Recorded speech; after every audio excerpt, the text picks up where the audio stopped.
Saya berhenti dan dapat panggilan untuk masuk PTJ, dan saya masuk itu kan kepala harus botak.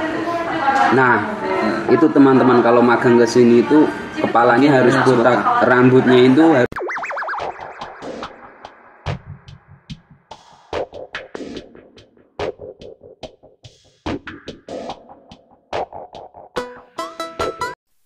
Terima kasih sudah mengklik video ini. Jangan lupa subscribe, karena subscribe itu gratis. Ingat lur, subscribe itu gratis. Matur suwun.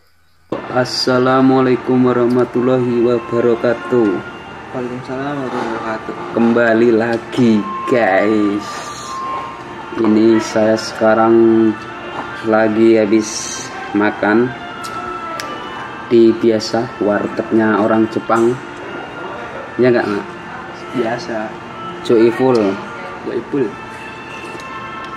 Pasti anak Ensuse yang di Jepang itu tahu yang namanya warung Joyful.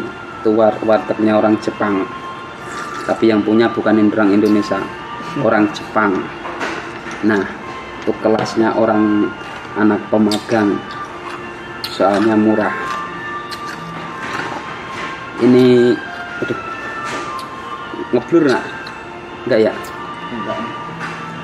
Ini karena kita lagi libur, besoknya libur, jadi kita sempatkan untuk menikmati hidangan, libur aja. menikmati hidangan. Nah, jadi gini, karena ini nggak ada kerjaan,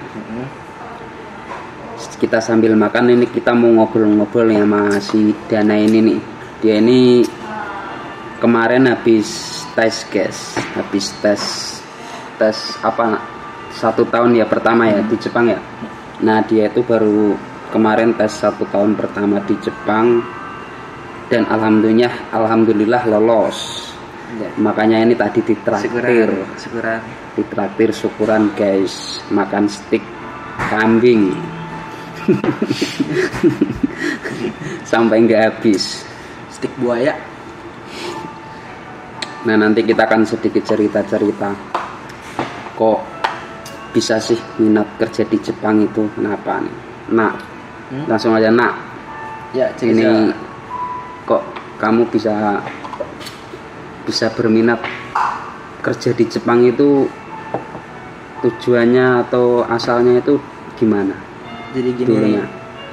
Oke. Singkatnya Gini ya, mari saya jawab ya. boleh. Perkenalkan, minasang, nama saya Dana Surapati. Sini saya ingin bercerita sedikit tentang pengalaman saya bisa ke Jepang ini gimana. Padahal saya baru lulus sekolah gitu kan. Ini baru lulus sekolah teman. Nah, baru 18 tahun. Nah, baru 18 tahun. Jadi di kota saya itu di kota Depok, Jawa Barat. Oh, dari Depok ya nak? Ya, dari Depok. Dari Depok, Jawa Barat terdapat SMK Perwira Bangsa. Mungkin emang udah rezeki juga sih. Dari 129 orang yang kepilih baru saya. Angkatan saya, angkatan 2018-2019. Jadi di Indonesia itu lewatnya apa? Jadi kalau dari penyalurnya itu, nah dari sekolahnya itu penyalurnya itu apa? Kalau dari SMK saya pribadi itu penyalurnya dari PT ZIAEC atau bisa disebut dengan JIK. Oh, PT JIK. PT JIK itu lokasinya berada di Depok ya? Untuk pusatnya berada di Depok dan selain di Depok juga berada di Surabaya, Jogja. Ada banyak ya berarti cabangnya ya. Jadi ada 3 cabang sih di Indonesianya. Itu PT JIK itu namanya itu lumayan besar teman-teman. Maksudnya lumayan terkenal lah. Lumayan terkenal. Jadi recommended banget buat teman-teman ini yang masih di Indonesia yang berminat mau kerja di Jepang, magang khususnya untuk wilayah Jawa Barat ya.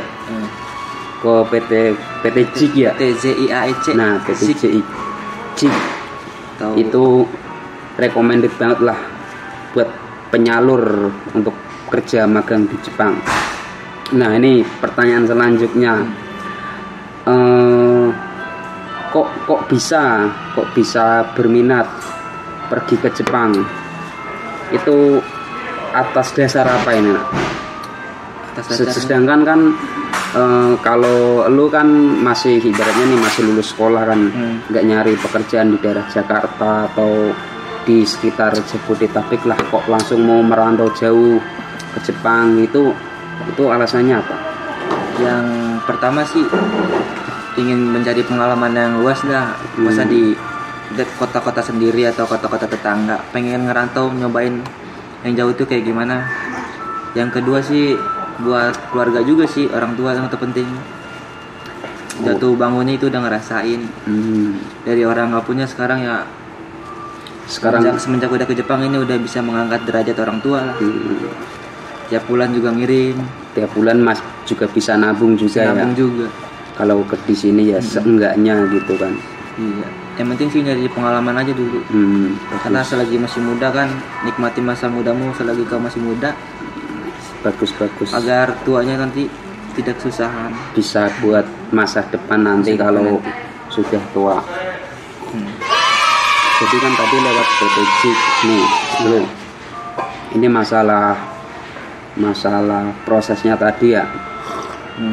Terus kalau boleh tahu, ini dari PTJIK itu biaya magangnya, biaya pemberangkatan ke sini itu dulu itu kira-kira habis berapa itu, Nak? Kalau lewat PTJIK ini? Kalau saya sendiri pribadi sih, dari pertama pelatihan dasar sampai pelatihan lanjutan itu sih kalau cuman biaya sih yang saya keluarin cuman 4 jutaan lah. Jadi 4 juta itu 4 jutaan waktu masuk awal pertama. Dari 5 jutaan kurang mungkin. Lebih tepatnya 5 jutaan kurang. Dari masuk pertama awal masuk itu tuh duit itu sampai kita di akhir pemberangkatan juga itu duit kita yang lolos sendiri. Jadi ini buat makan, ini buat bayar pato misalkan jatuhnya, bayar senta. Berarti itu tes kesehatan. Prosesnya itu kalau mau masuk JIK itu harus bayar dulu 5 juta. Enggak. Yang pertama sih seleksi dulu. Yang paling penting. Berarti enggak dipungut biaya dulu ya. Enggak dipungut biaya sama sekali. Saya pribadi dan teman-teman saya juga emang dari angkatan-angkatan yang sebelumnya itu, kalau dari JIK itu biaya pelatihan semuanya ditanggung oleh PT JIK sendiri. Seharga 19 juta. Jadi nih seumpamanya nih sampai kita berangkat tuh biaya pembelajaran lah, pelatihan bahasa Jepang itu. Jadi seumpamanya ada teman-teman nih yang ibaratnya minat mau ke PT JIK itu pertama nggak dipungut biaya. Pertama sih nggak punya modal sama sekali itu bisa ya ibaratnya ikut seleksi, kalau udah lolos tes kayak gitu kan bisa ya. Bisa. Kalau mau gabung ke PT JIK untuk penyaluran magang ke Jepang. Tapi saya sih bukan saya yang menyamperin PT JIK waktu itu, di sekolah sih jatuhnya sosialisasi. Jadi perusahaan PT JIK itu menseleksi angkatan saya dan dari 129 orang itu saya terpilih berserta 10 orang lain, 10 teman saya lainnya. Berarti masih ada seleksi ya dari PT JIK-nya itu ya. Jadi PT JIK itu masih kerjasama dengan sekolahan saya di SMK Perwira Bangsa ini. Ya sampai seterusnya. Mudah-mudahan kerjasama ini tetap terjaga dan saling menguntungkan sesama pihak. Jadi ini kesimpulannya kan dari masalah biaya pemberangkatan ke sini tadi itu kurang lebih itu ya sekitar 20 juta. Sekitar 20 juta. 20 juta ditanggung PT JIK. Jadi nanti, itu 20 juta itu ditanggung dulu teman-teman dari pihak penyalurnya. Jadi enggak kita ngeluarin uang segitu banyaknya, nanti bayarnya kalau udah di Jepang ya. Nah, bayarnya kalau udah di Jepang, guys. Jadi jangan takut kalau mau ke Jepang nggak punya uang, langsung aja daftarnya ke PT JIK, tapi harus seleksi dulu biar lolos. Nah nih selanjutnya nih, kan di Jepang udah kira-kira udah 1 tahun kemarin kan tes kan ya lu ya. Nah itu selama setahun di sini kira-kira udah bisa nabung berapa miliar? Nah, berapa miliar aja. Ya ini kan. Selama di sini saya belum setahun, cuman udah ujian 1 tahun. Oh iya, ini belum setahun ya Baru teman-teman. 9 bulan lah. Kurang lebih 1 tahun lah. Sampai sekarang ya, dari pertama kali datang di Jepang sampai sekarang yang udah saya kirim ke keluarga sih kurang lebih ya 60 sampai 70 jutaan selama 9 bulan saya ngirim. Nah berarti alhamdulillah kayak lu ini bisa nabung gitu kan, jadi nggak sia-sia kerja di sini. Ya maksudnya nggak boros. Nggak boros juga. Bisa ngirit tapi nggak ngirit banget lah, standar lah kalau kayak gitu teman-teman. Nah ya kalau kerja di sini tuh emang harus bisa nabung guys. Jadi kalau nggak bisa ya ngapain kita Ya, jauh-jauh ke sia-sia Jepang gitu kan. Nah itu kan kalau di sini kan udah pasti kan, kalau dibilangnya gajinya ya lumayan. Daripada di Indonesia ya, meskipun gaji orang magang itu di sini tuh juga kalau dibanding orang Jepang kan kecil. Itu menurut kamu gimana nak, sebagai seorang pemagang di Jepang? Kalau menurut saya sih mungkin gaji Jusei itu di bawah rata-rata orang perusahaan. Namun bagi orang luar atau bagi saya sendiri dan orang Indonesia yang lainnya, cuman angka itu tuh termasuk besar sih. Kalau dirupiahin ya? Kalau dirupiahin ya per bulannya bersihnya ya 20 jutaan. Iya sih kalau dirupiahin Bisa 20 jutaan per bulan ya. Jadi begitu guys, kalau magang itu di Jepang itu gajinya itu nggak apa ya, nggak kayak seperti di Korea lah.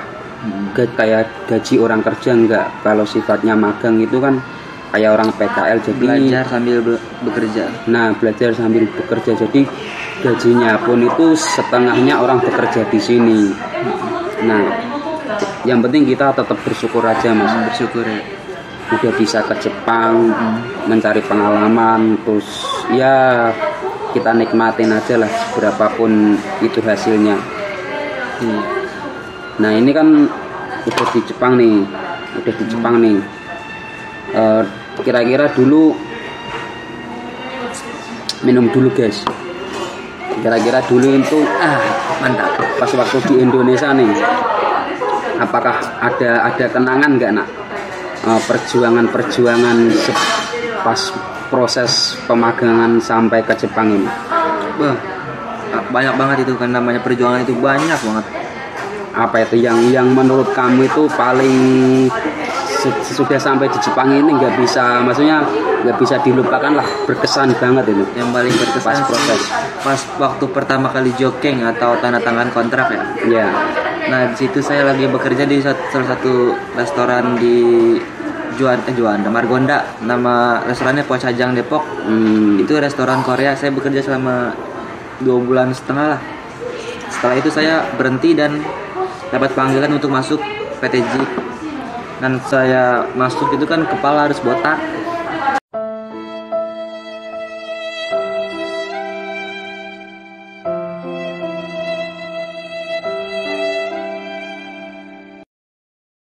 Nah, itu teman-teman kalau magang ke sini itu kepalanya harus botak, rambutnya itu harus botak. Itu semua sih, yang enggak semua ya adalah sebagian pihak penyalur yang enggak, tapi hampir rata-rata itu kepalanya rambutnya harus pendek, enggak boleh disemir-semir kayak boleh gini. 1 senti lah minimal. Jadi itu hal yang paling berkesan yang enggak bisa kamu lupakan, kepalanya botak itu. Selain itu sih ya apalagi ditinggal cewek kan? Enggak, kalau ditinggal cewek sih enggak. Alhamdulillah ya. Alhamdulillah. Cewek setia sampai sekarang. Nah, itu. Yang kedua sih bahasa sih. Masa-masa perjuangan belajar bahasa. Itu semuanya ya. Itu sangat pengen meledak lah itu kepala. Iya sih. Namanya bahasa Jepang kan bukan Romaji, bukan Romawi, bukan tulisannya kayak tulisan cacing. Pertama-tama baca nggak bisa, nulis nggak bisa saya. Selama 2 bulan awal itu pelatihan dasar saya digeber terus. Dari jam 4 lah kita harus bangun, siap-siap mandi, masak, makan, belajar dari jam 9 sampai jam 4. Lanjut dari jam 4 itu kemudian olahraga, FMD, latihan fisik yang kuat, Oh, mental. itu apa kegiatannya Wah, selama di asrama waktu pemberangkatan itu ya? Udah keras banget itu ya. Hmm. Lebih dari Militer. ya militer bisa dibilang sih. Kalau di militer kan kita dikasih senjata dan Iya. bom lah sama rompi. Kalau di Nah, kalau pelatihan di dasar, pelatihan itu sih saya cuman dikasih teco sama iya, bullpen, teco sama pulpen. pensiru, Biasanya pensiru orang- senjata kita itu orang saat Kaiwa. pemagang semuanya kayak gitu pas pelatihan dasar. Ya apapun dulu. Kamus yang paling penting juga. Nah, Kamus bahasa Jepang ya, bukan bahasa Arab kamus atau bahasa Cina. Jepang.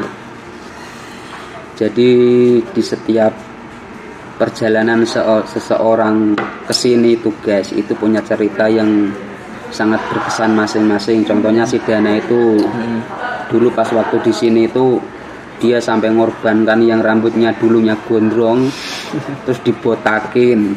Ini Kak, terus dibotakin, terus suruh bangun pagi ya. Sorry sih. Suruh bersih-bersih, pokoknya harus ngikut dan nurut lah. Ya bukannya diinjak-injak ya, tapi emang kayak gitu sih tuntutannya buat mau kesini itu biar biar bisa di sini itu biar disiplin guys.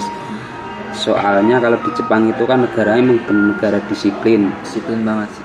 Nah sekarang nih yang terakhir nih nak, kan udah di Jepang nih, Iya. udah di Jepang. Kasih dong tips buat adik-adiknya nih yang masih di Indonesia yang mau minat ke Jepang. Sebelum ke Jepang kita maksudnya harus ngapain gitu kan, apa yang dipersiapkan, apa yang harus dipikirkan gitu kan. Tolonglah kasih saran dan motivasinya nih buat adik-adik, siapa tahu yang ngelihat ada yang berminat. Jadi kalau menurut saya pandangan orang itu mungkin beda-beda ya. Kalau mungkin dari pandangan saya sendiri sih, saya belajar bahasa Jepang itu dari nol sama sekali. Nah semenjak saat itu saya 1 minggu di pelatihan itu bawaannya pengen pulang, tidak kuat lah gitu lah. Cuman saya ingat-ingat dulu, ingat-ingat orang tua lagi lah. Udah sampai sini masa mau nyerah, ingat mau ke Jepang apa. Ya. Di situ tuh saya berjuang bukan buat diri saya sendiri, namun buat orang tua, buat semuanya lah yang udah naruh harapan ke saya. Yang pertama sih jangan sampai putus asa lah belajar bahasa itu. Nah intinya itu belajar bahasa guys, itu penting. Kalau mau ke Jepang jangan ngeremehin bahasa lah. Jangan putus asa. Penting. Belajar ngitung, masuk kayak bahasa Jepang, belajar nulis dari A sampai Yo, yang namanya hiragana, katakana. Urusan kanji belakangan aja, yang penting hiragana, katakana kita bisa Yang baca penting. aja dulu mau nulis. Itu udah hebat banget mungkin. dasarnya bahasa Jepang ya. Nah Nulis hiragana dasarnya. Hiragana, katakana. Urusan kanji belakangan aja udah. pokoknya buat teman-teman guys ini yang berminat kesini ya, ya kalau kita mau ke negara seseorang bahasa itu nomor Penting sih, satu. nomor satu. Meskipun di sana nih ada senpai, ada senior kita orang Indonesia banyak, tapi namanya bahasa itu nomor satu guys. Jadi ya Kita nggak bisa ngandelin orang terus kan. kita nggak bisa ngandelin. Mau kemana-mana suatu saat pasti kita itu sendiri. Dan bahasa itu di sini nggak cuma di Jepang, di Korea, di Taiwan, di Malaysia, di Arab, bahasa itu nomor satu. Kita di Jepang ya harus ngikutin peraturan Jepang. Nah Memang sangat beda sih peraturan Jepang sama peraturan Indonesia mah. Kalau bisa dibilang sih 90% lah 90% ya. beda dari Indonesia. Terus yang kamu dapat nih nak selama ya hampir kurang lebih 1 tahun di Jepang ini apa? Maksudnya jangan bandingin di Indonesia begini, di Jepang gini. Yang udah kamu dapat selama di sini gitu, dan yang di Indonesia belum pernah lu dapat gitu apa? Mau dari barang atau Ya gitu? seenggaknya dari pengalaman lingkungan pribadi lah, wisata lah atau apa gitu yang menurut kok Yang di sini ada banget, di Indonesia nggak ada gitu apa? yang pertama tuh di sini mungkin yang beda dari Indonesia, yang pertama sih orang. Mungkin setiap orang tuh di sini kangkenai lah. Kalau Yeah. orang Jepang itu pada peduli sendiri masing-masing lah. Kalau di Indonesia mah kan saling peduli tetangga kan. Iya. Di sini nyetel musik gede-gede aja bisa disamperin polisi. Nah di sini tuh kayak gitu guys. Jadi di sini tuh orangnya tuh ya bukannya egois, emang ya sendiri-sendiri. Ada Nah istiadatnya gini. budayanya itu sendiri, jadi nggak mau tahu urusan orang lain lah. Salah satu budaya lah orang Jepang. Tapi yang saya suka dari Jepang itu bersih sih negaranya. Betul. Mungkin nggak ada sampah di pinggir jalan. Mau di pinggir jalan mana, maupun di pinggir jalan kecil, jalan gede, itu nggak ada sampah. Nggak ada sampah ya. Nggak ada sama sekali. Orangnya disiplin semua buang sampahnya. Walaupun ini kaleng, ini plastik, tetap buangnya ngikutin peraturan, bukan sembrononya. Bukan asal buang aja asal gitu. buang ya. Ya kan geblek kalau gitu. Ya udah. Benar. Jadi ini buat teman-teman yang masih di Indonesia yang mau ke sini harus belajar. Yang pertama harus belajar kayak gitu ya. Nanti kalau udah belajar ya bisa menentuin lah di sini itu gimana. Di dunia ini tidak ada orang yang bodoh. Yang ada hanya orang yang malas. Camkan itu. Oke? Tuh. Di dunia ini tidak ada orang yang bodoh. Yang ada hanya orang yang malas. Camkan itu. Oke? Tuh. Semua orang pasti bisa. Oke. Mungkin sedikit aja itu tuh Penutupan. sharing kita masalah di sini. Ini tadi temen-temenku ini, mungkin kalau ada yang bisa diambil manfaatnya tolong diambil, kalau enggak cuekin aja. Billahi taufik wal hidayah. Wassalamualaikum warahmatullahi wabarakatuh. Waalaikumsalam. Bye bye.